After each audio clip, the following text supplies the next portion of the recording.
तो आज हम टॉपिक शुरू कर रहे हैं इनकम इम्प्लॉयमेंट चैप्टर का, that is excess demand. What is excess demand? Excess demand means where situation where aggregate demand is more than aggregate supply at full employment level. So what is excess demand? Excess demand is a situation when aggregate demand is more than aggregate supply at full employment level.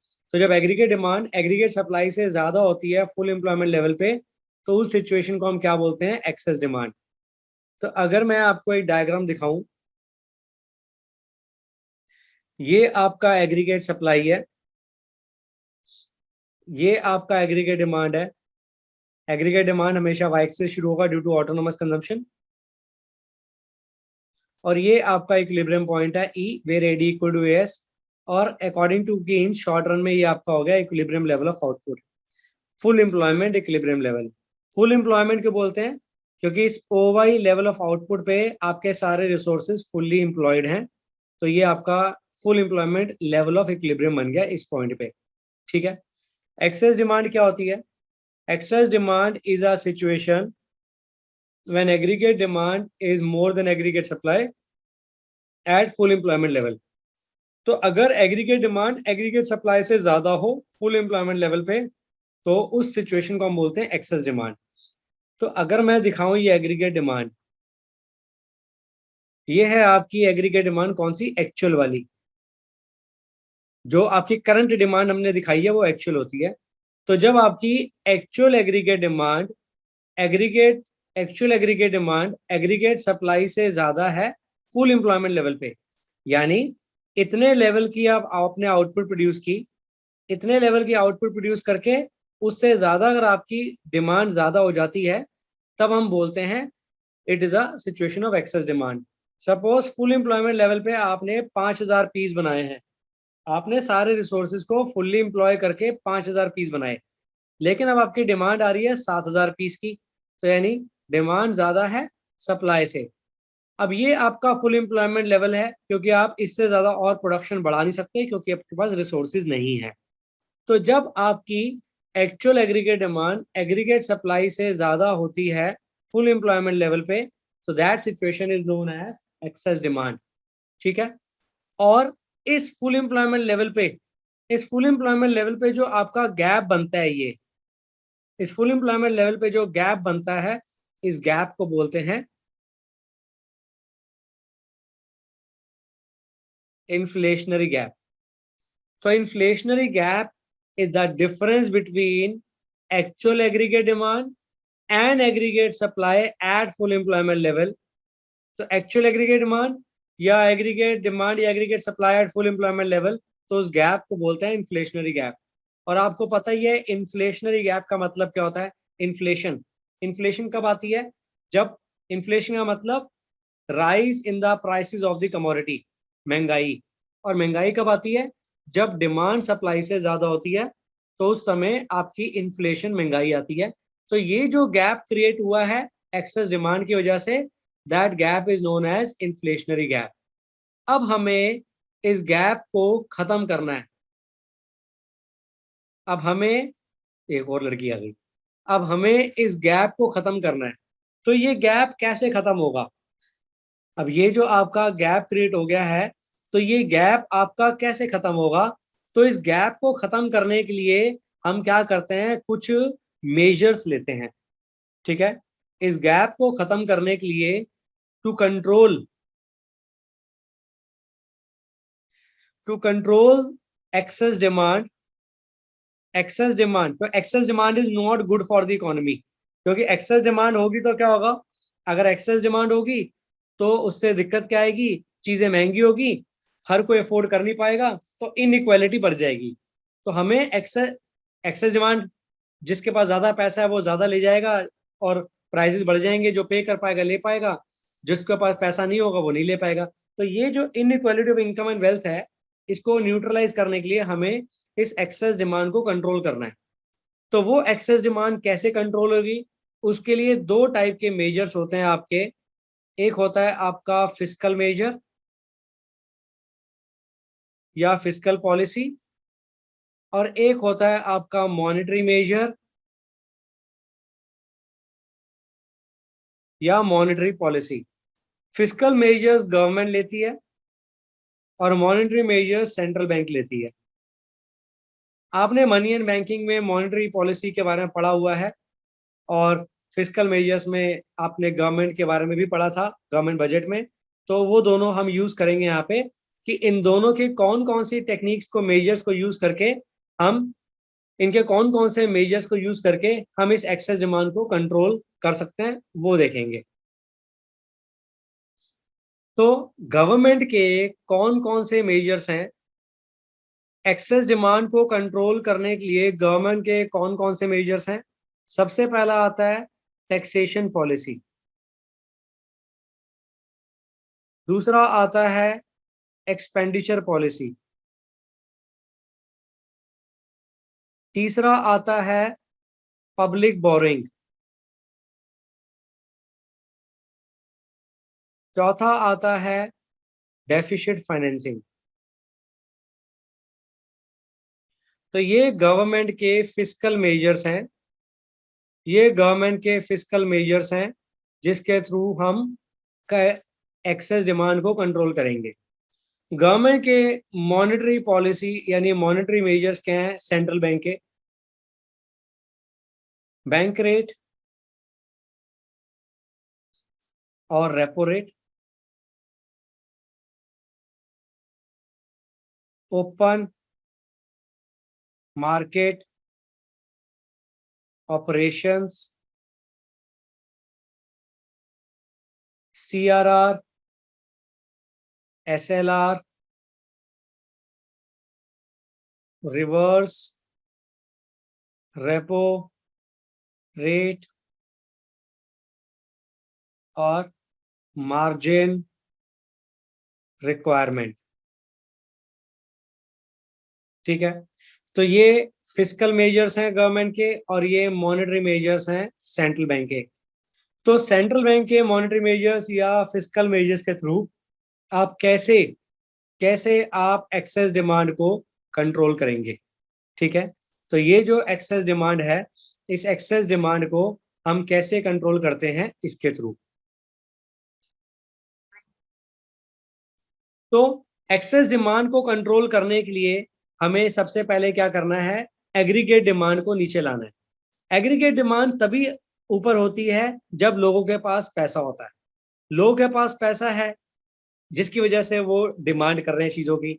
तो अगर हम money की supply को या उनके पास जो income है उसको अगर हम रिड्यूस कर दें तो ऑटोमेटिकली आपकी इकोनॉमी कंट्रोल में आ जाएगी, एक्सेस डिमांड कंट्रोल में आएगी। तो उसके लिए हम सबसे पहले फिस्कल मेजर उठाते हैं, टैक्सेशन पॉलिसी। टैक्सेशन पॉलिसी में गवर्नमेंट क्या करेगी? गवर्नमेंट सबसे पहले क्या करेगी? टैक्सेस बढ़ा देगी। टैक्सेस बढ़ाने से क्या होगा? टैक्सेस बढ़ाने से, अब सपोज इनकम, डिस्पोजेबल इनकम कैसे निकालते हैं? Income minus taxes. अब मान लो आपके पास 10,000 की इनकम है, आप गवर्नमेंट को 2,000 टैक्स पे करते थे, तो आपकी डिस्पोजेबल इनकम 8,000 होती थी जिसे आप खर्च करते थे। अब गवर्नमेंट ने क्या किया? टैक्सेस बढ़ा दिए। टैक्सेस 2 की जगह 4,000 कर दिए। तो जिसकी वजह से क्या हुआ? अब डिस्पोजेबल इनकम आपकी जेब में कितनी रहेगी? 6,000। आपके टैक्सेस बढ़ाने की वजह से गवर्नमेंट के हाउस होल्ड की पॉकेट में पैसा कम बचेगा, वो कम चीजें खरीदेगा, कम डिमांड करेगा, डिमांड कम होगी, ऑटोमेटिकली एक्सेस डिमांड कंट्रोल में आ जाएगी।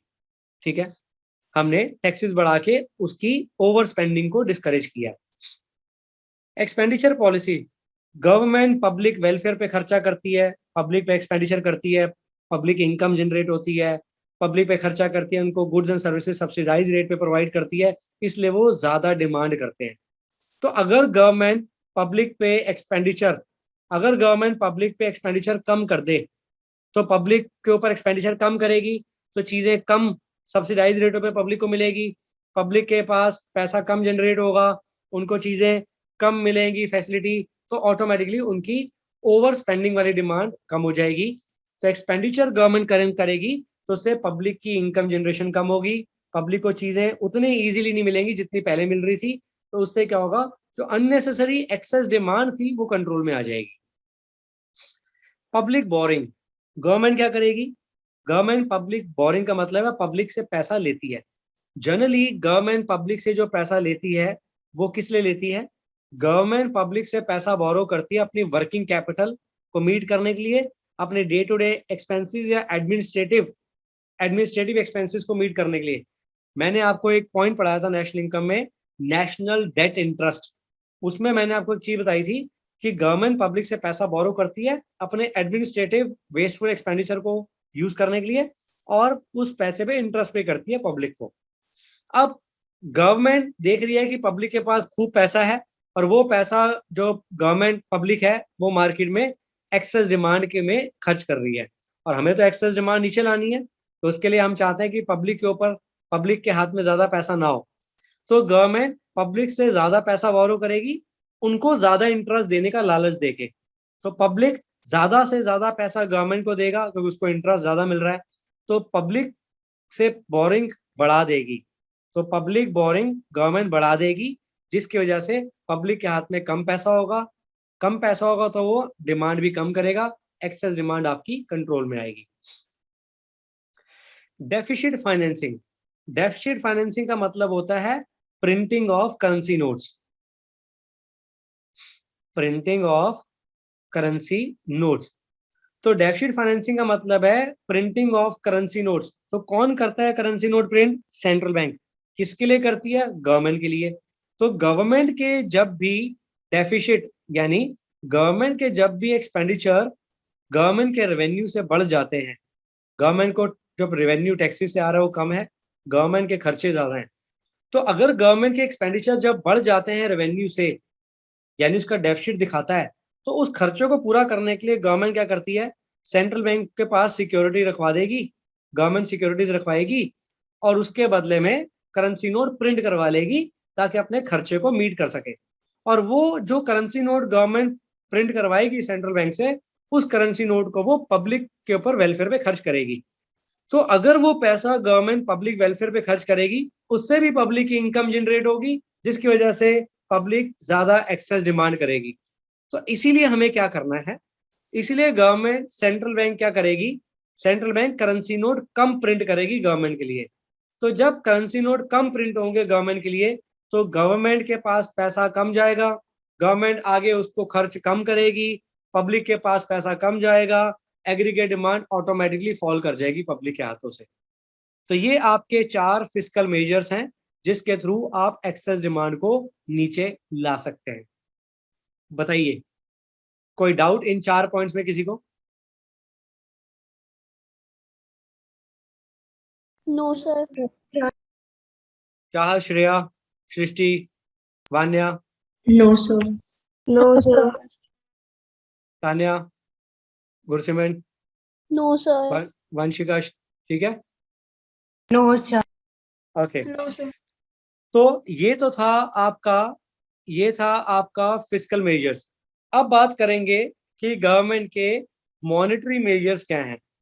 तो मॉनेटरी मेजर्स के थ्रू सेंट्रल बैंक के मॉनेटरी मेजर्स, तो मॉनेटरी मेजर्स के थ्रू आप कैसे एक्सेस डिमांड को कंट्रोल कर सकते हैं वो देखेंगे।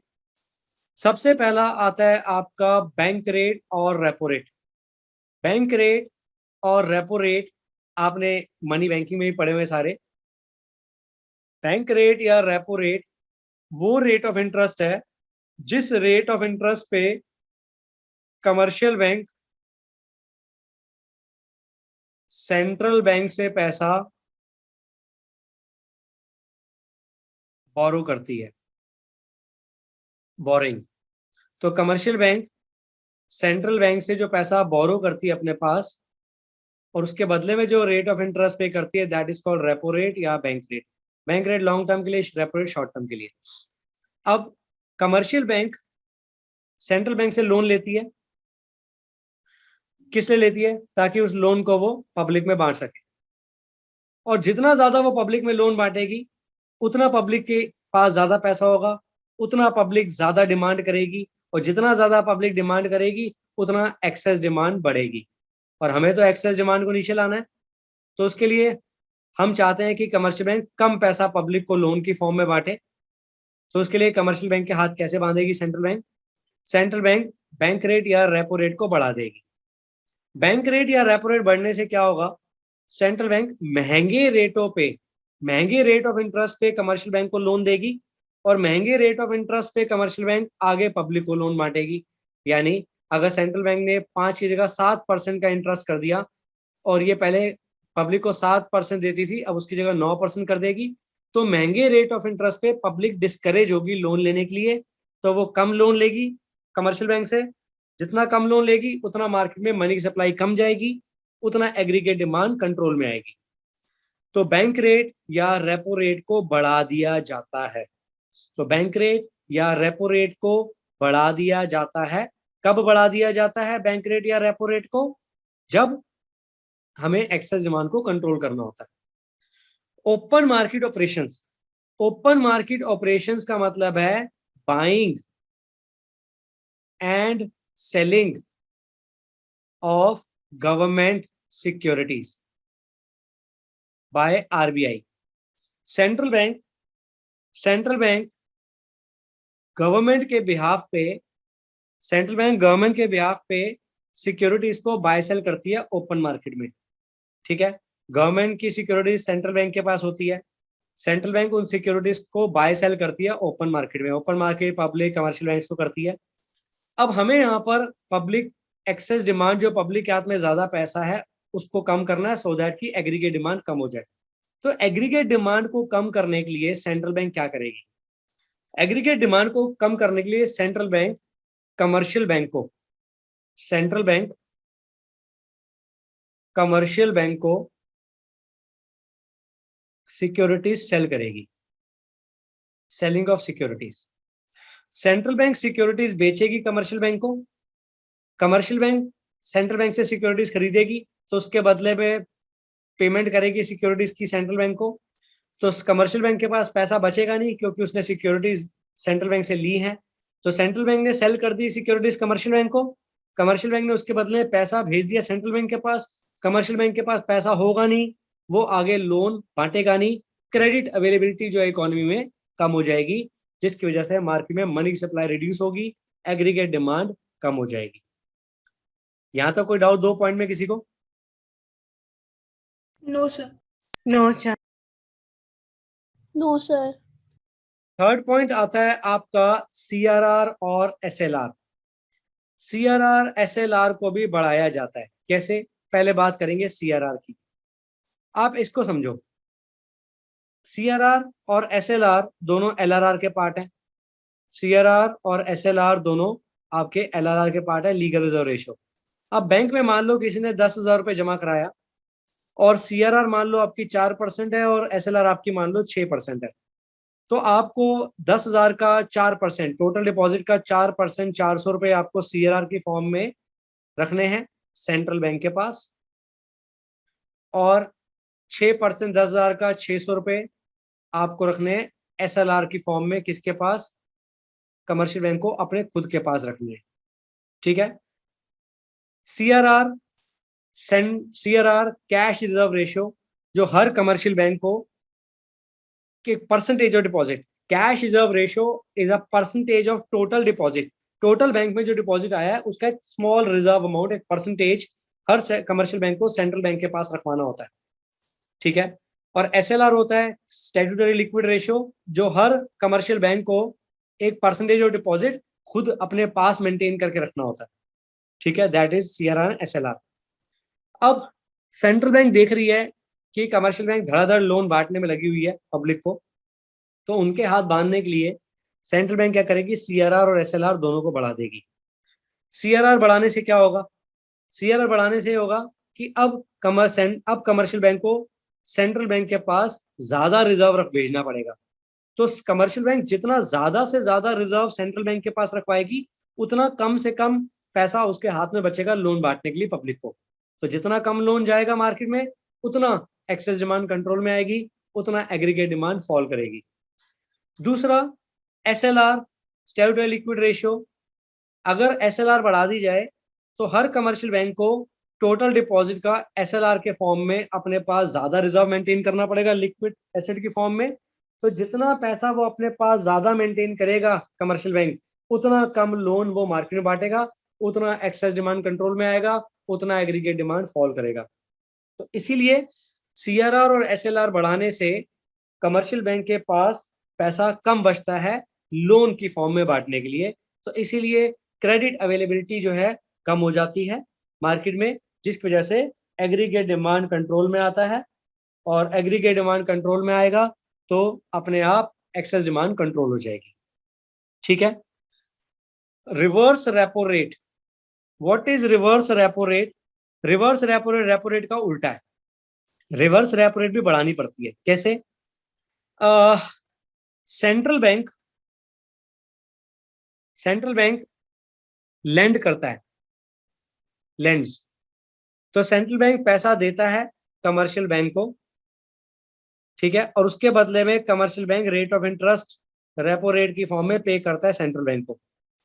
अब अगर सेंट्रल बैंक पैसा बोरो करे, लेने देने की जगह पैसा कमर्शियल बैंक से बोरो करे, और उसके बदले में सेंट्रल बैंक कमर्शियल बैंक को रेट ऑफ इंटरेस्ट पे करे, तो उसे बोलते हैं reverse repo rate. Repo rate में सेंट्रल बैंक पैसा देता है कमर्शियल बैंक को और उसके बदले में रेट ऑफ इंटरेस्ट चार्ज करता है, और रिवर्स रेपो रेट में सेंट्रल बैंक कमर्शियल बैंक से पैसा लेता है और उसके बदले में कमर्शियल बैंक को रेट पे करता है। अब कमर्शियल बैंक पैसा सेंट्रल बैंक को क्यों देगा? कमर्शियल बैंक अगर पब्लिक को पैसा देता है तो मान लो 7% मिलता है। सेंट्रल बैंक कहता है कि आप अगर पैसा पब्लिक को दोगे तो आप 7% कमाओगे, लेकिन अगर आप पैसा मुझे दोगे, आप पैसा अगर मुझे दोगे तो मैं आपको 9% दूंगा, तो मैं आपको 2% ज्यादा दूंगा मार्केट से। तो कमर्शियल बैंक पब्लिक को ना दे के पैसा सेंट्रल बैंक के पास देता है, क्योंकि सरप्लस पैसा वो कहाँ पार्क करता है? सेंट्रल बैंक के पास। सेंट्रल बैंक के पास पैसा आ जाता है, पब्लिक के सेंट्रल बैंक के पास पैसा आ जाता है, कमर्शियल बैंक के पास पैसा होता नहीं है, वो पब्लिक को आगे लोन बांटता नहीं है, और पब्लिक को लोन बांटेगा नहीं तो ऑटोमेटिकली क्रेडिट अवेलेबिलिटी कम होगी, मनी सप्लाई कंट्रोल में आ जाएगी। इसीलिए रिवर्स रेपो रेट भी बढ़ा दी जाती है एग्रीगेट डिमांड को कम करने के लिए।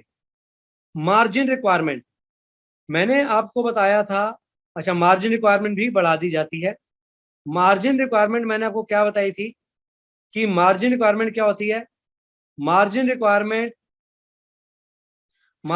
Requirement is the difference between the amount of loan which is offered by central bank to commercial bank against the securities held by central bank.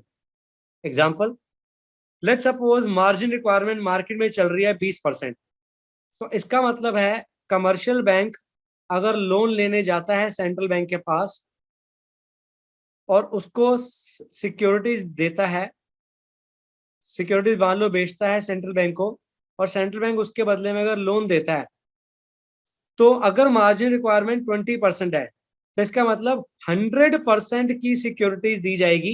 100% मतलब सपोज 1000 रुपए की सिक्योरिटीज बेची सेंट्रल बैंक को, तो उसके बदले में 20% का मार्जिन मेंटेन करके 80% का लोन मिलेगा कमर्शियल बैंक को, क्योंकि 20% तो मार्जिन रख लिया कि मैं 20% तो अपने पास रिजर्व रखूंगा, आपको दूंगा नहीं। तो सिर्फ 100% के बदले में 80 या 1000 के बदले में 1000 रुपए की सिक्योरिटीज के बदले में 800 रुपए कमर्शियल बैंक को मिलेंगे, तो 200 रुपए उसको कम मिल रहे हैं कमर्शियल बैंक को। लेकिन अगर सेंट्रल बैंक मार्जिन रिक्वायरमेंट को बढ़ा के 40% कर दे, अगर सेंट्रल बैंक मार्जिन रिक्वायरमेंट को बढ़ा के 20 से 40% कर दे, तो उससे क्या होगा? कमर्शियल बैंक सेंट्रल बैंक को 100% की सिक्योरिटी दे रहा है, और सेंट्रल बैंक उसके बदले में, अगर कमर्शियल बैंक सेंट्रल बैंक को 100% की सिक्योरिटी दे रहा है, तो सेंट्रल बैंक कमर्शियल बैंक को उसके बदले में सिर्फ 60% का लोन दे रहा है, यानी 1000 के पीछे 600 रुपए दे रहा है। तो मार्जिन रिक्वायरमेंट बढ़ाने से क्या हुआ? मार्जिन रिक्वायरमेंट बढ़ाने से ये हुआ कि जहां कमर्शियल बैंक को 800 रुपए मिलता था, अब उसको सिर्फ 600 रुपए मिल रहा है। तो जितना कम कमर्शियल बैंक को लोन मिलेगा, उतना आगे वो पब्लिक में लोन कम बांटेगा, और जितना लोन वो कम बांटेगा उतना क्रेडिट अवेलेबिलिटी कम जाएगी मार्केट में, उतना मनी सप्लाई कम होगी, उतना एग्रीगेट डिमांड मार्केट में कम होगा, उतना एक्सेस डिमांड कंट्रोल में आएगा। ठीक है, तो ये हमने क्या देखा कि मॉनेटरी मेजर्स में हमें bank rate, CRR, SLR, reverse repo margin सबको बढ़ा देना है और ओपन मार्केट में सेलिंग शुरू कर देनी है। और फिस्कल मेजर्स में टैक्सेस बढ़ा दो, एक्सपेंडिचर पब्लिक पे कम कर दो, पब्लिक बोरिंग बढ़ा दो, डेफिसिट फाइनेंसिंग कम कर दो। तो ये फिस्कल मेजर्स थे और ये मॉनेटरी मेजर्स थे किसके, आपके गवर्नमेंट और सेंट्रल बैंक के एक्सेस डिमांड को कंट्रोल करने के लिए। यहां तक किसी को कोई डाउट है तो मेरे से पूछ लो। Excess demand refers to a situation when aggregate demand is more than aggregate supply at the full employment level of output in the economy. ठीक है, excess demand give rise to inflationary gap. Inflationary gap refers to the gap by which actual aggregate demand exceeds aggregate demand required to establish full employment equilibrium, या फिर when actual aggregate demand is more than aggregate supply at full employment level. So that gap is known as inflationary gap. So ये जो gap है, this gap is known as inflationary gap. अब it must be noted that situation of excess demand generate inflationary pressure in the economy. Economy में महंगाई का pressure पड़ता है जब एक्सेस डिमांड होती है। तो इसके मेन रीजंस क्या हैं? एक्सेस डिमांड, लोग ज्यादा डिमांड क्यों करते हैं, उसके रीजन क्या है? सबसे पहला, increase in house hold consumption demand. लोगों ने चीजों की कंजम्पशन करना ज्यादा शुरू कर दिया है क्योंकि उनकी एमपीसी बढ़ गई है। दूसरा, जो फॉर्म वगैरह है, प्राइवेट इन्वेस्टमेंट डिमांड बढ़ गई है क्योंकि credit facilities come rate of interest में मिलने शुरू हो गई है, इसलिए लोगों ने ज्यादा लोन लेना शुरू कर दिया है। पब्लिक एक्सपेंडिचर बढ़ गया है, गवर्नमेंट ने पब्लिक पे खर्चे करने शुरू कर दिए हैं ज्यादा, तो उनकी इनकम जनरेट हो रही है, इसलिए वो ज्यादा खर्चा कर रहे हैं। और चौथा, एक्सपोर्ट, हमारे एक्सपोर्ट की डिमांड बढ़ गई है, जिसकी वजह से जितना ज्यादा एक्सपोर्ट होगा उतना मनी की सप्लाई हमारी कंट्री में ज्यादा आएगी, तो इसीलिए उसकी वजह से भी एक्सेस डिमांड हो रही है। पांचवा, मनी की सप्लाई इकोनॉमी में बढ़ती जा रही है ड्यू टू डेफिसिट फाइनेंसिंग, या लोगों की डिस्पोजेबल इनकम बढ़ती जा रही है due to fall in taxes. तो ये मेन रीजंस हैं जिसकी वजह से एक्सेस डिमांड क्रिएट होती है इकोनॉमी में। तो इस एक्सेस डिमांड को कंट्रोल करने के लिए हमने क्या देखा कि क्या क्या मेजर्स हैं एक्सेस डिमांड को कंट्रोल करने के लिए? Fiscal policy, fiscal measures, expenditure policy, expenditure कम कर दो पब्लिक के ऊपर। दूसरा, रेवेन्यू पॉलिसी, पब्लिक के ऊपर टैक्सेस बढ़ा दो। तीसरा, पब्लिक बोरिंग, पब्लिक से पैसा गवर्नमेंट ज्यादा बोरो करना शुरू कर दे। और चौथा, deficit financing, current printing of currency notes को रिड्यूस कर दिया जाए। तो एक बार आप ये चारों फिस्कल पॉलिसी के मेजर्स एक बार फटाफट मेरे सामने रीड कर लो ताकि आपके पक्के हो जाएं, फिर इसके मॉनेटरी मेजर्स देखते हैं। नाउ नेक्स्ट टॉपिक जो है that is your deficient demand. Excess demand में आपका aggregate demand is more than aggregate supply at full employment level. तो डेफिशिएंट डिमांड में सिचुएशन होती है आपकी when actual aggregate demand is less than aggregate supply at full employment level. Deficient demand is a situation when aggregate demand is less than aggregate supply at full employment level। तो जब aggregate demand aggregate supply से कम होती है full employment level पे तो हम उसे बोलते हैं डेफिशिएंट डिमांड। डायग्राम प्लॉट करके देखेंगे इसका। ये आपका एग्रीगेट सप्लाई लाइन है, ये आपकी एग्रीगेट डिमांड लाइन है, ये आपका फुल एम्प्लॉयमेंट इक्विलिब्रियम हो गया, OY, expenditure Y axis, income X axis. ठीक है, अब डेफिशिएंट डिमांड होता है जब actual aggregate demand is less than aggregate supply at full employment. तो एग्रीगेट डिमांड हम कम दिखा रहे हैं when aggregate demand is when actual aggregate demand is less than aggregate supply at full employment level, तो that is called deficient demand. तो जब actual aggregate demand aggregate supply से कम होती है आपके फुल एम्प्लॉयमेंट लेवल पे तो दैट इज नोन एज आपका डेफिशिएंट डिमांड। तो डेफिशिएंट डिमांड में आपकी एग्रीगेट डिमांड एग्रीगेट सप्लाई से कम होती है। अब आप खुद सोच सकते हो कि प्रोडक्शन आपने की है 5000 की, लेकिन डिमांड सिर्फ 3000 गुड्स की आ रही है, तो यानी अब आप 2000 गुड्स कैसे बेचोगे, किसको बेचोगे? तो अब आप क्या करोगे, प्राइसेस कम कर करके अपनी डिमांड क्रिएट करोगे ताकि आपका बचा हुआ माल बिक जाए। तो यानी डेफिशिएंट डिमांड में आपके गुड्स के प्राइसेस फॉल करने शुरू हो जाते हैं। तो इसका मतलब डेफिशिएंट डिमांड में जो आपका गैप क्रिएट होता है between actual aggregate demand and aggregate supply at full employment level, that gap is known as deflationary gap. Deflationary gap का मतलब है कि आपके डिमांड कम होने की वजह से, फुल एम्प्लॉयमेंट लेवल पे डिमांड कम होने की वजह से जो गुड्स हैं वो कोई खरीद नहीं रहा, तो प्राइसेस कम कर करके बेचना पड़ रहा है। और अगर प्राइसेस कम कर करके बेचना पड़ रहा है और कोई खरीदने वाला नहीं है, तो प्रोड्यूसर्स भी डिस्करेज करेंगे फर्दर प्रोडक्शन करने के लिए, क्योंकि उनका माल तो बिक नहीं रहा। तो अगर वो प्रोडक्शन नहीं करेंगे तो उसकी वजह से इकोनॉमी की ग्रोथ गिर जाएगी। तो इकोनॉमी की ग्रोथ गिर जाएगी। इकोनॉमी की ग्रोथ तब होती है जब जीडीपी बढ़ती है, और जीडीपी बढ़ाने के लिए प्रोडक्शन करना जरूरी है, और प्रोडक्शन तभी होगी जब मार्केट में डिमांड बढ़ेगी। तो ये जो डिमांड कम हो गई है उसको वापस से ठीक करने के लिए, बढ़ाने के लिए गवर्नमेंट सेम अपने कंट्रोल करेगी एग्रीगेट डिमांड, डेफिशिएंट डिमांड को कंट्रोल करने के लिए सेम गवर्नमेंट फिस्कल मेजर्स और मॉनेटरी मेजर्स जो हमने ऊपर पढ़े हैं, सेम फिस्कल मेजर्स और मॉनेटरी मेजर्स को यूज करेगी। तो जो हमने एक्सेस डिमांड में पढ़ा है बिल्कुल उसका उल्टा हो जाएगा। पॉइंट्स वही हैं, एक्सप्लेनेशन सेम है, बस बिल्कुल उसका रिवर्स हो जाएगा। तो वो आपके डेफिशिएंट डिमांड के, उसमें तो हमें एग्रीगेट डिमांड को कम करना था, इसमें हमें एग्रीगेट डिमांड को बढ़ाना है। तो वो सारे आप रीड करके आएंगे जिसे हम नेक्स्ट क्लास में बार डिस्कस करेंगे। एक चीज इसमें फटाफट समझ लो, इक्विलिब्रियम पॉइंट आपका ये भी है, इक्विलिब्रियम पॉइंट आपका ये भी है, लेकिन दोनों इक्विलिब्रियम पॉइंट में क्या फर्क है? ये आपका फुल एम्प्लॉयमेंट इक्विलिब्रियम है और ये आपका अंडर एम्प्लॉयमेंट इक्विलिब्रियम है। अंडर एम्प्लॉयमेंट इक्विलिब्रियम कब होता है? अंडर एम्प्लॉयमेंट इक्विलिब्रियम तब होता है जब आपका एग्रीगेट डिमांड एग्रीगेट सप्लाई से नीचे होता है। अंडर एम्प्लॉयमेंट का मतलब क्या है कि जब आपकी डिमांड गिर गई है और अब आपको प्रोडक्शन कम करनी है, तो आप रिसोर्सेज को कम एम्प्लॉय करोगे। तो जितने रिसोर्सेज कम एम्प्लॉय करोगे उतनी आपकी अंडर एम्प्लॉयमेंट या अनएम्प्लॉयमेंट बढ़ जाएगी। तो इसीलिए आपका E1 पॉइंट जो है वो आपका अंडर एम्प्लॉयमेंट पॉइंट है, जहां पर आप कम रिसोर्सेज को एम्प्लॉय कर रहे हो क्योंकि आपकी एग्रीगेट डिमांड एग्रीगेट सप्लाई से कम है। तो this was all about today's lecture. Next class में इसके आगे कंटिन्यू करेंगे।